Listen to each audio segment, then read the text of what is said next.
in just a minute.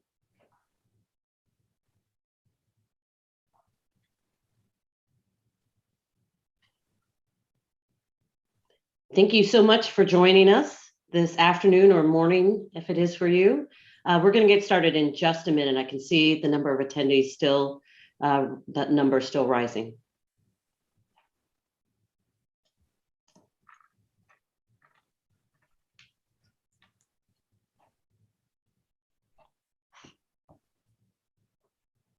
Okay, keeping an eye on time. Welcome again, everyone.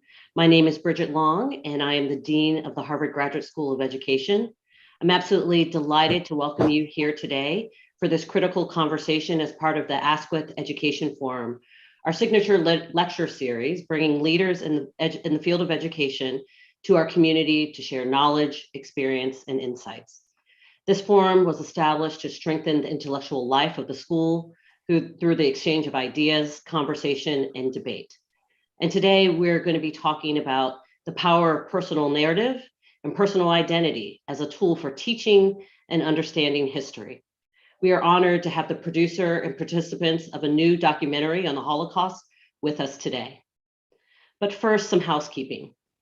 Today's episode is being recorded and will be available to view on the Harvard Education YouTube channel and Facebook page. You can also visit gse.harvard.edu/askwith for recordings and information on future episodes. Please also use the Q&A tool to submit your questions for today's webinar, as we've saved some time at the end to try to integrate those in with the panel. You'll also find closed caption access there on the bottom of your screen. But before we begin, I want to take a moment to honor the victims of the shooting in Buffalo, New York. Innocent people killed in a racist attack by a gunman who had the explicit purpose of taking as many Black lives as possible. On a regular Sunday afternoon at a grocery store, we lost an 86-year-old grandmother of 8, a retired Buffalo police officer, and a man who was just helping someone else put groceries in their car. And just the day before, we received word from Dallas that 3 recent shootings at an Asian-run businesses may have been hate motivated. And this joins a series of attacks targeting Asian American and Pacific Islander members of the community. While in a moment, we're going to shift our focus to a time of evil and hate that happened decades ago, the effects still reverberate today, not only in the Jewish community, but everywhere. And we should never ever forget the horror of those acts, but importantly know that hate still exists today, and it can touch all of us. And such hateful acts seem to be a constant, from the killing of Black parishioners at a church in South Carolina in 2015, to the anti-Semitic attack at the Tree of Life Synagogue in 2018 in Pittsburgh, to an attack at an El Paso Walmart in 2019 that targeted Latinx people, and the 2021 attack in Atlanta spa that killed 8, including 6 Asian women. We cannot sit silently by. We need to know our history and to confront the fact that evil exists and it thrives when good people do nothing. We must all condemn hate in the strongest possible terms and work at both individual and national and international levels to confront this malice. And I hope that this event today is just one of many, many steps forward. So again, welcome to this Askwith Forum titled Combating Hate by Teaching the Holocaust and Other Hard Histories. I'm very pleased to welcome our guests today. First, Tom Warner is the producer of the documentary, Undeniable, The Truth to Remember. You may know of Tom's tremendous work as a television producer on numerous shows and his induction into the Television Hall of Fame. Tom is also the chairman of the Boston Red Sox and the Premier League team, Liverpool FC. And he's going to join me in just a moment to make some introductory remarks.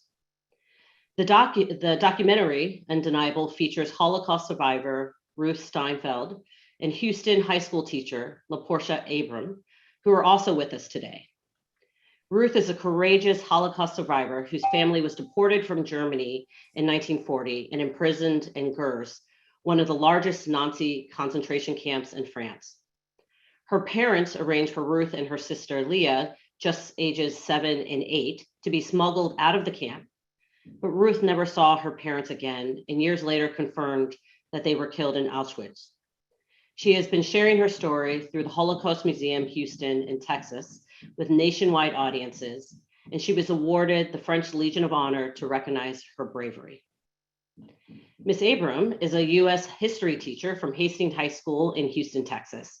And she teaches classes on genocide and the Holocaust, and she has also worked with the Holocaust Museum Houston. She is also a sponsor of her school's Upstanders project, teaching students the importance of being empowered upstanders, not just bystanders.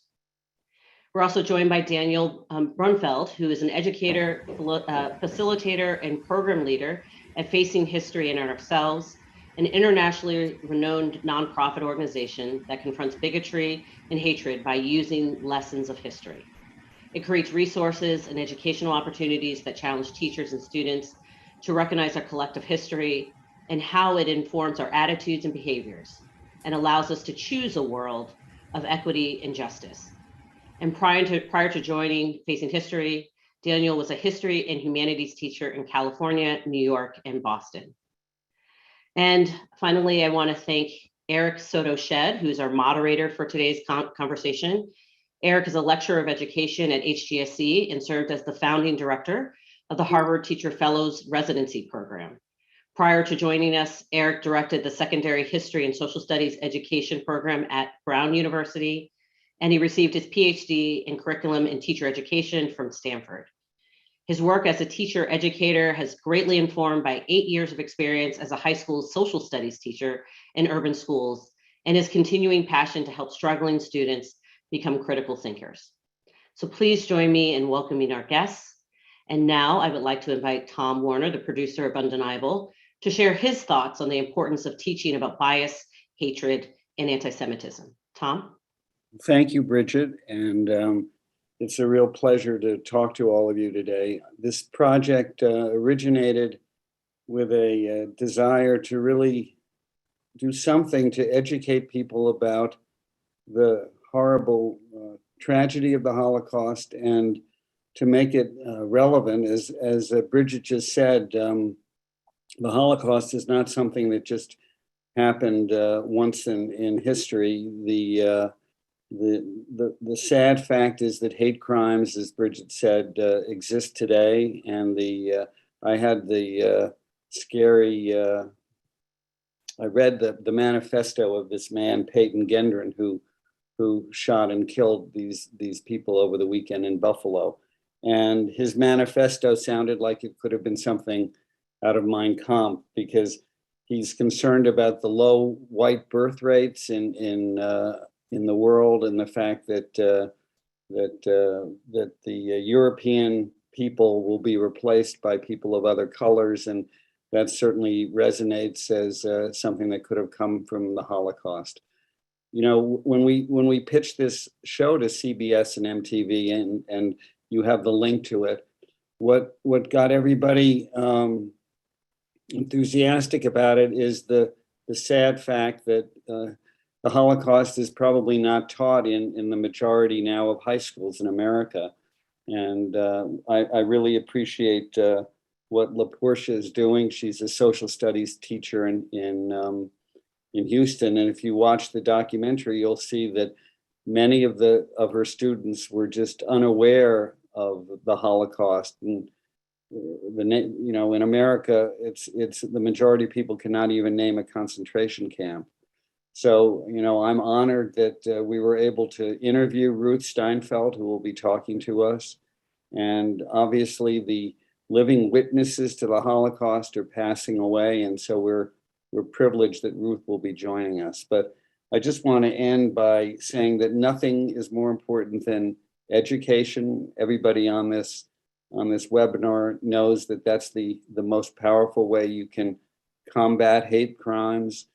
This 18-year-old boy who looks like a perfectly normal 18-year-old boy was filled with such venom from learning about what he learned through the internet. And so this is the best way we can to sort of combat hate crimes. And I appreciate, again, I want to just thank Barry and Bridget and everybody at the Harvard Graduate School of Education for allowing us to talk about this very important project.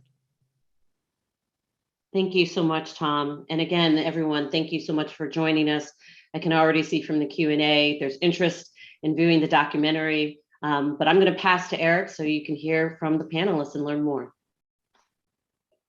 Well, thank you, Dean Long and Mr. Warner, for those opening just remarks, both in terms of grounding the importance of this history and really acknowledging its connection, its unfortunate connection to today and the recent events of this weekend in Buffalo. And I too want to extend both my heartfelt condolences and wishes to folks locally in Buffalo and nationally and globally experiencing these horrid acts of violence and hate.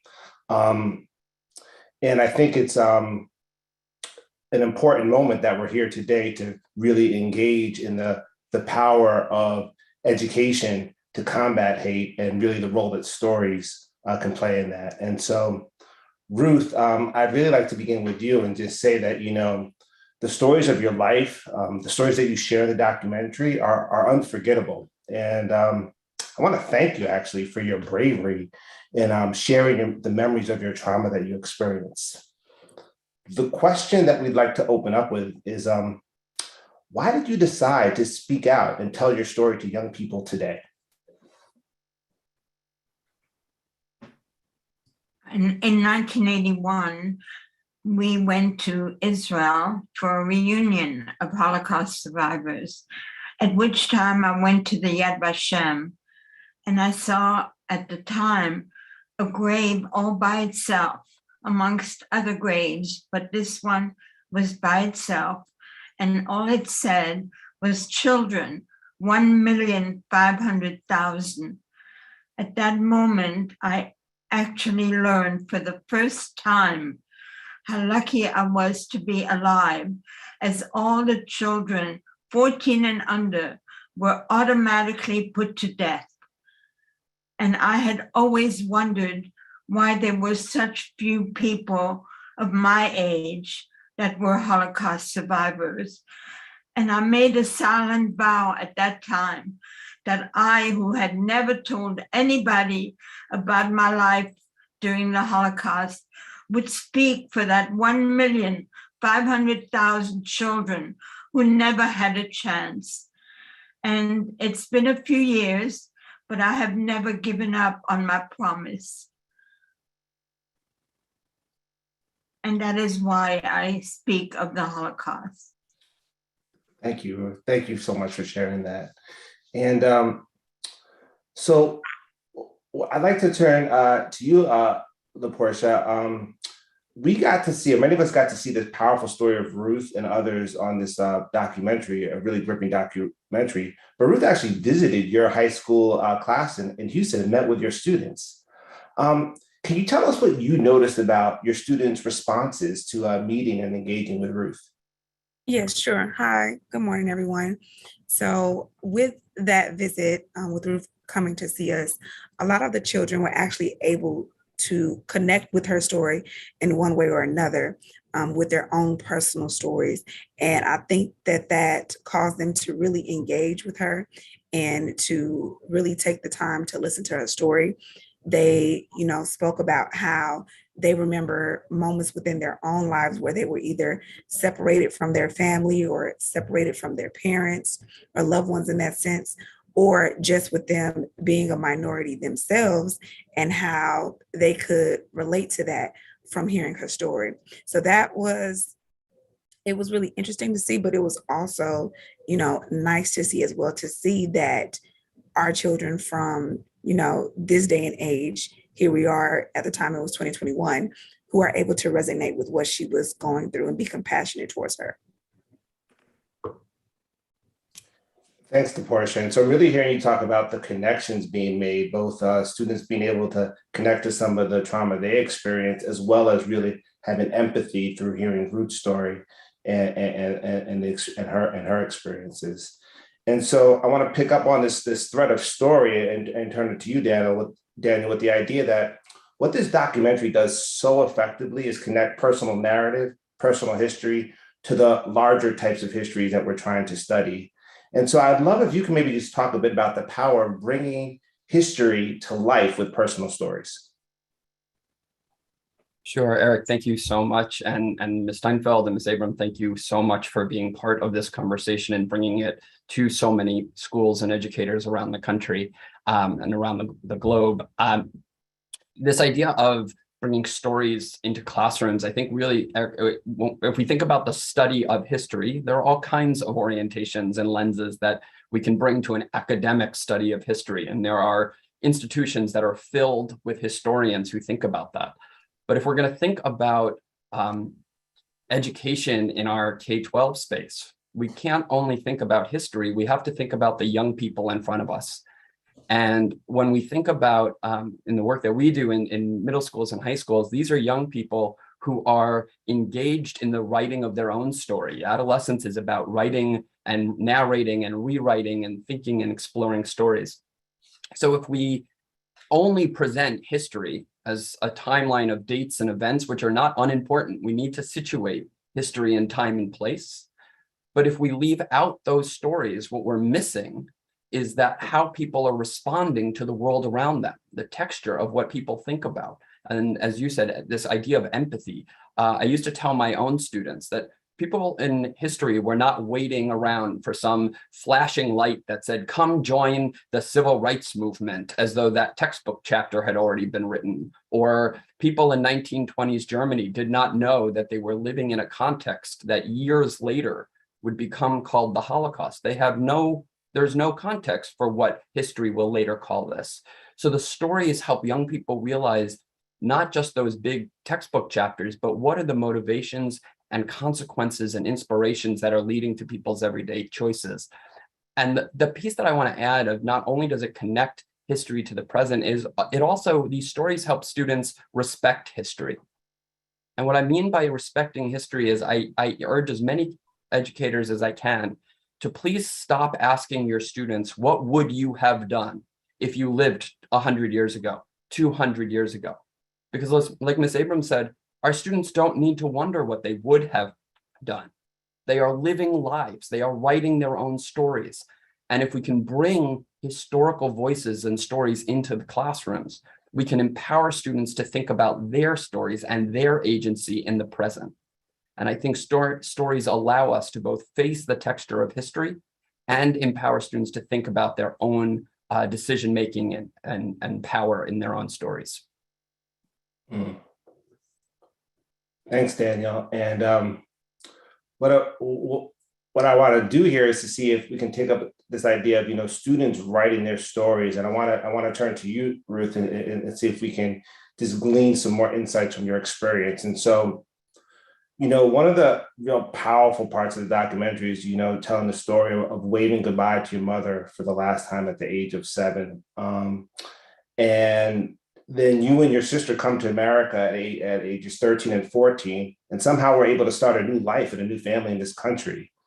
And so when we think about our young people, or just folks in general, what are the lessons that you would give any young person, again, folks in general, about how to find strength after trauma and how to be brave when confronted by injustice? Naturally, at the time, I did not think of me being brave or anything fantastic, but I knew when we came to America, I felt like I was living in paradise. And the only thing that motivated my sister and I, her name was Leah, is that we were going to honor our parents somehow. We knew they had given us our lives twice, once when we were born and once when they sent us away from the camp. And we proceeded to be as strong as possible in our new lives. She became a top-notch editor of a newspaper. I became a shop owner, had big hair salon, employed 15 people, and always knew that my parents would be proud of us. I married a nice German Jewish boy in Houston, Texas. That was not easy. And everything I did was for my parents. And I was shocked when I learned how many people were not that way with their parents. All I ever wanted in my life was parents. And here I was amongst people who thought their parents were horrible. And I thought that was a whole new way of being. I couldn't understand it. But yet that is what motivated my sister and I. And we are very proud of the big families that we have. And my sister passed away 6 years ago. My husband did too, but I keep on keeping on for the sake of them and for remembering my parents and remembering the 1,500,000 children who never had a chance. And that's been my whole life. I'm very proud of my life. I have, between my sister and I, we have 20 grandchildren. We have 10 great-grandchildren. We have a lot to be proud of. And they've all done well, and we're proud of them. And this couldn't have happened without Leah and I continuously acknowledging the fact that we had great parents. That's it. Thank you, Ruth. And it's just really powerful. I think so many of us can relate to, doing something for your loved ones, those people in your lives that we're most connected to. And then I'm also hearing you talk about this broader for the million children that you feel that their stories needed to be told as well. And so that kind of connection, as well as speaking on behalf of large groups, I think is just really, really powerful. And so what this brings up for me, though, is then the value of sharing experiences, the value about, teaching these terrible, traumatic, violent moments, hate-filled moments in our past. And so, Daniel, I have a question for you. This is hard. When we talk about teaching about violence, teaching about historical trauma, teaching about the actions that are motivated by hate and what that can cause others. What are some ways in which you and your organization think about, what can we offer teachers trying to do this challenging and essential work? I think at a really big level, Eric, what teachers need is our love and support and our admiration. That what not only is these histories difficult, and when I say difficult, I think a lot about an article from a few years ago by Teresa Grant, where she talked about sometimes difficult just means unpracticed. And when we think about difficult history, it's not only unpracticed. We are talking, as you said, about issues of identity, issues of community, issues of human behavior, of neighbor turning against neighbor. So there are also hard questions about why do people think this way? Why do people act that way? How do we begin to unpack that? So I think with everything that are on educators' shoulders right now, and Ms. Abram, the fact that you can be here in between lunch bells, right? We know how much is going on behind the scenes for you. One thing that I think about a lot is my colleague, Dr. Stephen Beckton, who talks about difficult history means walking backwards against a moving sidewalk. How do we help teachers have to intentionally move in an opposite direction of when people are saying, don't talk about this, ignore this, it's easier to just move on past it. And that for us, that means a couple of things with educators. One is teachers are humans too. And how do we give teachers the time and the space to process their own reactions to difficult history, their own connections, whether that's by journaling along with students or making time and space, which I know sounds like a luxury in a busy schedule, to capture how am I processing this? How is my identity showing up in these spaces? so that we can give teachers that practice, especially with the support of other professional educators, to think collectively about what does this mean for ourselves, so that we can help students also ask those questions of empathy of how do we think about this. And I think the two other things that when we think about unpacking difficult history, after we think about ourselves, we also have to think about the learning environment we create in our classrooms. We can't just drop graphic history, difficult history, throw it in front of students and wait for the bell to ring and then send them out the door. That amounts to educational neglect, I would say. But instead, how do we build a learning community like Ms. Abram, where your students could ask questions of each other, hear each other's stories, respect each other's stories, so that they can begin to think about and make connections and ask those questions about difficult histories in the past and their own experiences in the present. So as we give teachers time to think about their own experiences, we help educators create a learning environment where this can be unpacked and not just dropped. The last piece that we think a lot about when we think about our content is that the content is only a part of this story. And Facing History thinks a lot about what we call our pedagogical triangle, the intersections of intellectual rigor. Yes, it's important to know a lot, but we all know, everybody on this panel knows, that education doesn't prevent you from making horrible mistakes in history. Lots of educated people have made horrible choices in history. So how do we pair intellectual rigor with also ethical reflection? What does it mean to get students to ask bigger questions about why people make the choices they make? And also create space for emotional engagement, hearing people's stories about family, about loss, about decision-making, and really try to process that. Another way to think about this is head, heart, and conscience. How do we create classrooms that can support those conversations as we try to make the space to help young people confront and face the difficult histories of the past?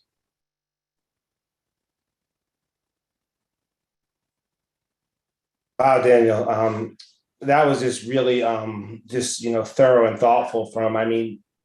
As important as starting, sometimes teachers need to start with themselves, right? The educators need to do some of that own self-reflection and processing. I imagine there were a bunch of educators last night and this morning really trying to think through, what happened in Buffalo and how that's impacting them before they can responsibly engage with students, and then really naming all the other things you need to have in place around classroom environment, as well as some of the instructional and curricular things that you want to do to move heads, hearts, and minds. I think that's just a really powerful approach. And for anybody that was busy jotting down notes from Daniel, I think Facing History and ourselves has some really great resources online that I've used with new teachers all the time to really think through how we can teach these tough moments with our students. So there's a lot of resources out there for you.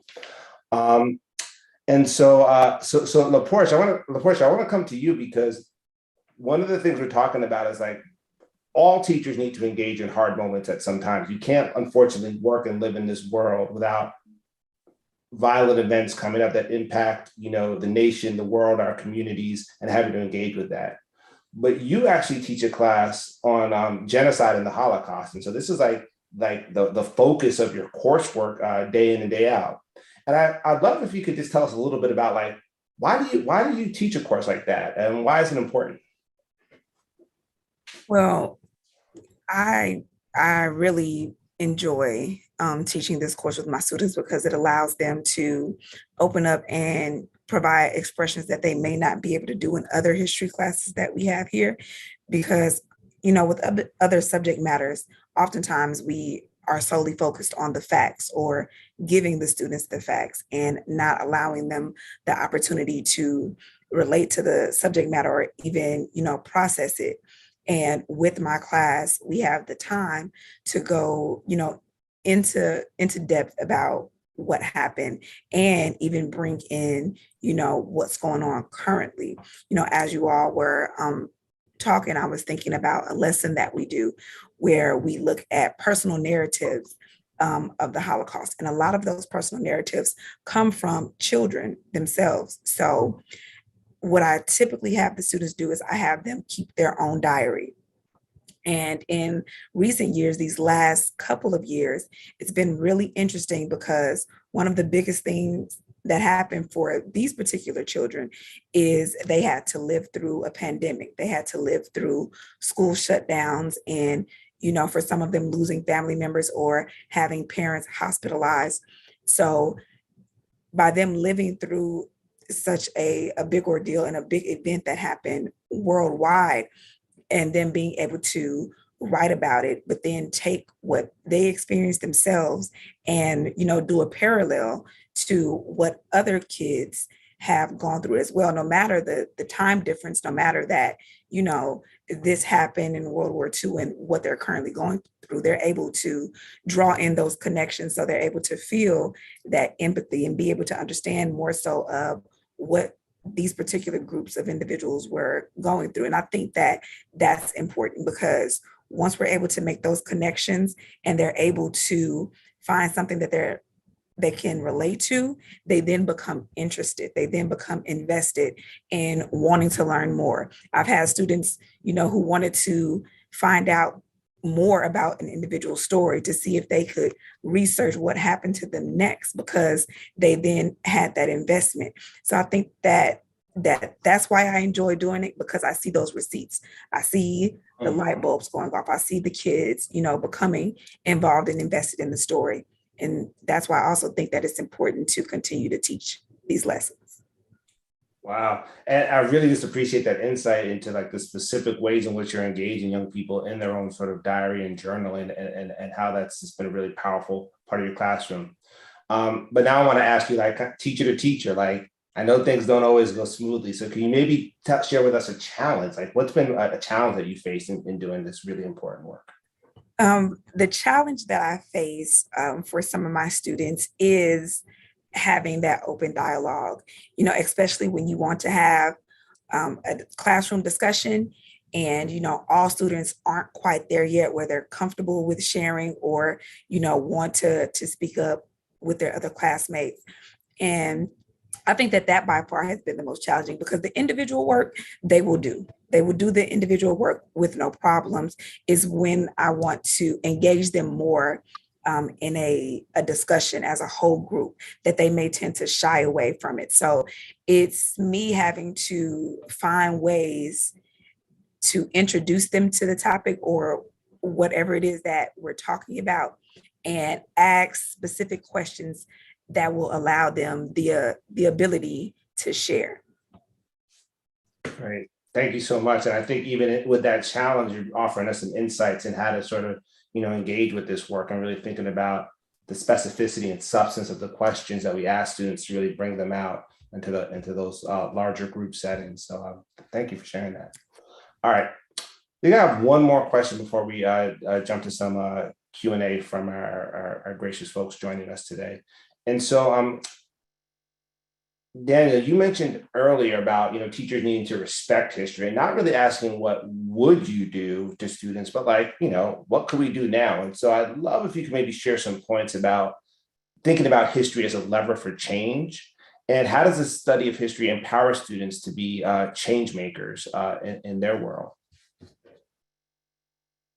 Thanks, Eric. And I'm, Ms. Abram, I'm thinking about what you just said. So I'm in my head, I'm marrying these two questions, right? What is history capable of, and what do our classrooms, how do our classrooms enable that, right? And if we have students who, because they are young and because they are teenagers, are so worried, understandably, about what their classmates might think, right? I can write it on my paper, but am I ready to say it out loud? How do we as educators work to build their muscles, moving from journal to pairs, to small groups, to half class, to whole class, and not jump from you wrote it on your paper, now shout it out in front of the auditorium, right? And think about this muscle and habit that we're building. And I think the same thing is true with history.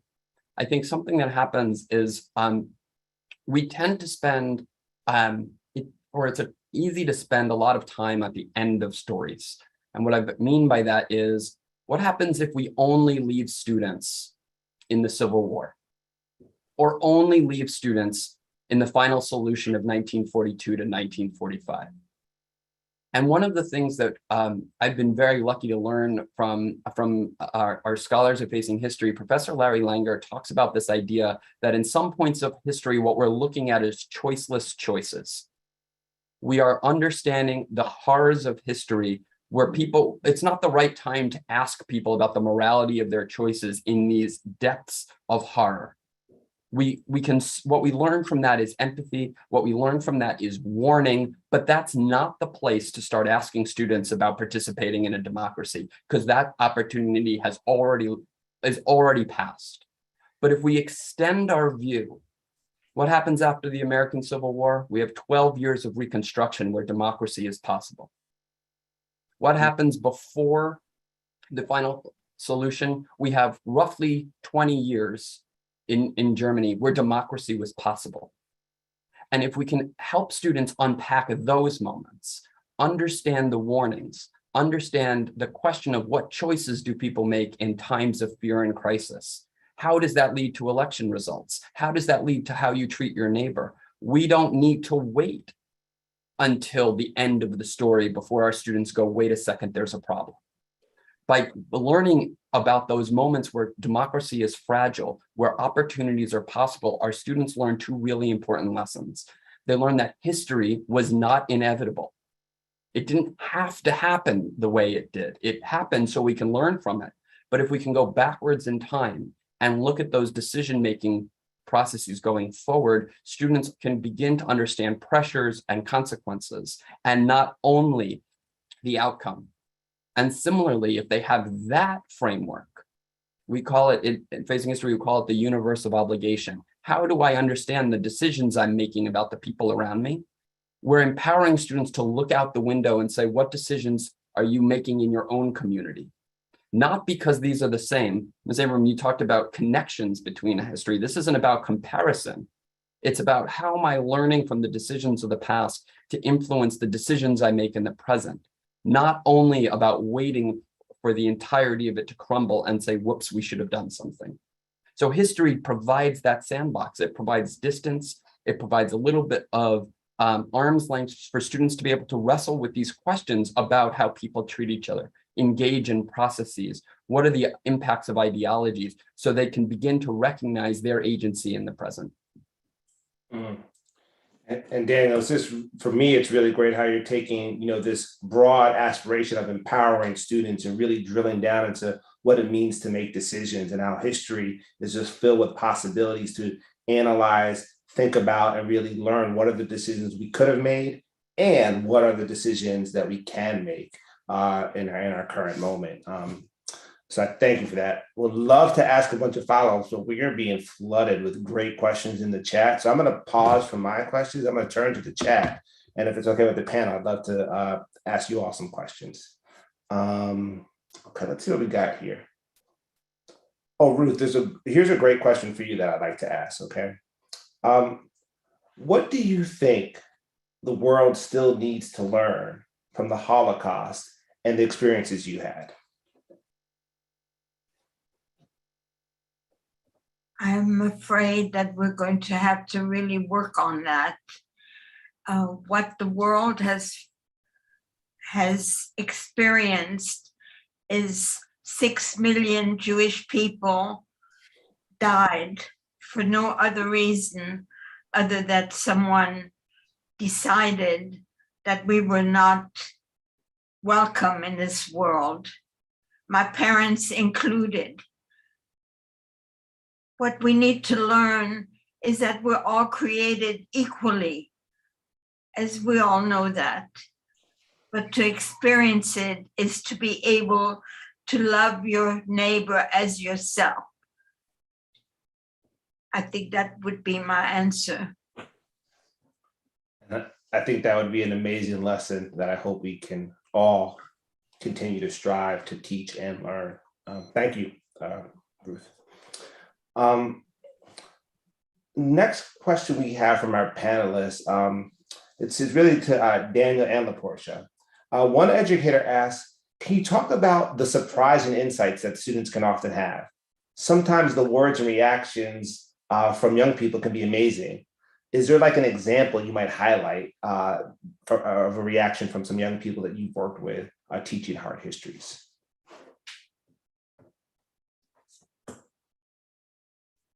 Ms. Abram, Yes, I can share. have you go first. Yes, I can share. For one of my students who participated in the documentary, we, like us teachers, oftentimes don't see return. Sorry, it's the bell. That we don't get to see the return, or we don't get to see that our students have actually, made those connections and that they understood the material. So one of the things that Ishmael said when he was talking about, what he heard from Ruth and the Holocaust, is he then made the connections to, Asian injustice and how there have been hate crimes, against them and just throughout history. And for me, that was really rewarding because I didn't think that he would have remembered that or would have brought that up. So the way that they were able to do that, for me, that was a good return. Daniel? Yeah, I was also thinking about kind of similarly, what do students do with this when they walk out of your classroom? And what does it mean for students to continue thinking about this? And one story that I really appreciate from an educator we work with in Memphis, they were studying about the history of Reconstruction in the United States. And students realized, and I say this cautiously because I don't want to bring up violence and then drop it, as I was talking about earlier, but they realized that very close to their classroom, a lynching had taken place. There was no marker, there was no signage. It took place in a field that they knew about. It was close to their school. And as they continued to learn about not only understanding history, but asking the question of how is history remembered? How is history remembered in a society, and what are the impacts and consequences of how history is chosen to be remembered in a public setting? These students said, we need to use our voice to put a marker there. Mm. And I think one of the things, it's very easy to brush off markers. I think people look past them and say, it's easy to just walk past a sign. But what students were doing were refusing to allow history to be forgotten. And they said that in our own neighborhoods, in our own community, we are living in places where history happened. And we can take what we are seeing, whether that's about, the Holocaust survivors who live in our buildings, whether it's the veterans of the civil rights movement who live in our neighborhoods or in our families, or remembering a location that everybody walks by and say, history happened here. And that it's worth bringing that story into close proximity to make people begin to confront their own contexts and their own lived experiences. Oh, well, thank you, Daniel and Laporche, for engaging, kind of with the ideas and thoughts of students. And I think I want to kind of again balance out, the great possibilities with some of the challenges. So I have a couple of other questions from folks here in the chat that I want to lift up. So Laporche, I'd love to ask you, how do you address colleagues or really anybody, parents, community, administration that may not agree with teaching hard topics? Or is that not at all an issue for you? Well, I am fortunate enough to not have those difficulties. My administration, along with my content specialists and my colleagues, are very supportive. We are history teachers through and through, so everyone is on board with this idea. Some of my other colleagues as well have, taught the subject matter in their class. Like, they don't teach the Holocaust and Genocide course, but being that we have world history and we have US history, where is also a part of our curriculum. So the topic also comes up. So they teach it as well. And we, every year, each grade level, takes a field trip to the Holocaust Museum. And our principal is very supportive of that, to make sure that we have funds that are allocated specifically for these field trips. So for myself and for my colleagues, we're very supportive in this area. And I've never had any issue with anything, as far as with the documentary, whereas some districts may have frowned upon the idea of, students and an educator participating in something of that magnitude. And my principal, as well as the district, were very excited about this opportunity and were happy that we participated in it. So I don't have that problem. Gotcha, Laporche. And you're really touching on some of the challenges I face as a teacher educator when new teachers ask me, like, well, what does it mean to teach hard history, to teach about the Holocaust, to teach about slavery, or to teach about controversial issues today? Am I going to get some pushback? And I really try to tell them it really depends. You can end up in places like where you work, Laporche, where it's really supportive. And then there's places where it's not as supportive. And so, Daniel, I was wondering if I could turn to you and see in your work, if you could maybe lift up an example of how have teachers negotiated any challenges they might face in teaching hard history and hard topics? I think there are two models that we've seen, and however many teachers, Ms. Abram, you're hiring into your department, I'm sure there are a lot of people here who would like to come work with you. There are two things that I think about. One is, what does it mean to find allies within a school? We might not be able to change an entire department overnight, but there might be another teacher who can be a thought partner either locally or in an educator network of educators, professional learning communities to give support for, quote, this kind of work. And I want to confront that term for a second, but we don't need to do this alone. Whether it's reaching out to an organization like Facing History or other educational supports like Harvard Graduate School or other educators, being able to realize that we are not alone in doing this is really important so that we get the nourishment as educators to continue doing this important work. The other piece I want to say that I've seen time and time again in my work is that what we are promoting in this approach to history is creating student-centered classrooms where students can engage in inquiry, can engage in perspective taking and deliberation, participate in, as I said, ethical reflection and thinking about civic agency. And I don't know many schools that are opposed to that. And when we say that's how we're going to approach history, we're going to ask students to think about their stories and think about history, not from a perspective of blame or shame or indoctrination, but about the unpacking. That a lot of that some of the concern that I've seen, people realize that what we're talking about is about meeting students where they are, helping them move forward. And if that's not why you went into education, like I said, go find the supporters and the educator network of those people who went into education because of the students. Thank you, Daniel. And so much to, I have a few follow-ups, but I think we really have time for just one more question. I want to get in this last question that I'm seeing here in the chat. This is a big question. And so I'll invite folks to weigh in with just like a little piece of wisdom, a kernel or a nugget you have in response to this, I think, really big and powerful question. So here it is. How do we show our students that there is urgency in our society around these topics and their actions and words have a role to play in creating a better society? Okay, that's a big question. I'm going to ask it again. I'd love if we can get a little kernel or nugget of wisdom. So how do we show our students that there is urgency in our society around these hard topics and that their actions and words have a role to play in creating a better society?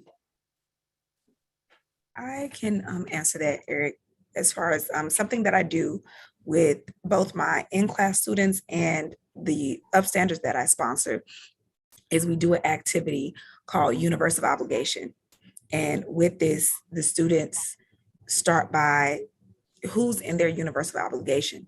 And as we go through the exercise, we talk about strangers, right? And how they're outside and what that means for you to have individuals outside of your universe of obligation and wanting to be an upstander. And I think that that shows them the urgency of needing to be considerate and think about other individuals in society and not just think about themselves when we do that exercise. So that's the way that I bring it into the classroom and to my students.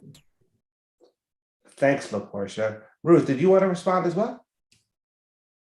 I feel in 1981, when I came back from Israel and found out that 1,500,000 children were put to death, I decided that my new life would be included in speaking for that 1,500,000. And to me, that has been the focus of my life.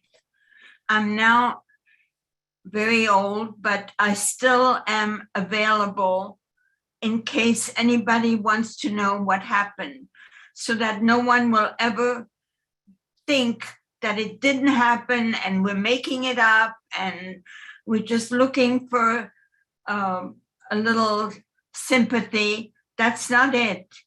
When I found out what happened to my parents, I made a silent decision that I will not let it happen, that the world will not know what actually did happen, that 1,500,000 children were murdered. And to me, that is of utmost importance, to let the world know that not to let this happen ever again. And we know that in many places, a lot of this is happening, and we need to keep talking about it so that it may someday be erased from anyone's mind or voice or anything, that we should have a world where everyone is of equal basis. To me, that's what Holocaust has done to me. Thank you, Ruth. And I think from that, I'm really getting like for young people to see not only the power of your story, but the power of their stories and the power of telling stories about the past and the present. Hearing about the hard things is how we can move forward. And I really just thank you for sharing that with us. Thank you. That is true. Thank you. Daniel, do you have a final thought on this question? Thank you. And again, Ms. Abram, Ms. Steinfeld, thank you so much for what you're sharing. And when thinking about this whole panel about stories, I'm reminded about Facing History's tagline: people make choices and choices make history. And I think one thing that happens too easily is young people are taught that history is made up of good guys, bad guys, heroes, and villains. And all students need to do in that world is think to themselves, well, I'm not a monster, I'm not a villain, I don't need to do anything. But if we introduce stories of everyday people, experiences of everyday people who had to make extraordinary decisions, young people realize that they are not waiting around for heroes and they are not looking out for monsters. They are looking for their own capacity to make decisions with the people around them. And again, that idea of people make choices, choices make history. How do we put that at forefront for young people so that we can see the amazing things that they're capable of? Perfect. Thank you, Daniel. And I just want to take a moment now. We're going to wrap up here. I just want to thank all of our panelists. Daniel, for supporting teachers and educators doing this hard work. Laporche, for your phenomenal work with young people, just doing this vital, essential work and really engaging them in the past and really engaging them in the present. And Ruth, just for really your just brave, courageous storytelling that you've done to really share about your experiences and how to make the world a better place. Just thank you all. And it's been really a great experience to hear from you. And I want to thank all of our viewers, folks that have checked in to hear about this important, I think, way to engage in history. And thanks.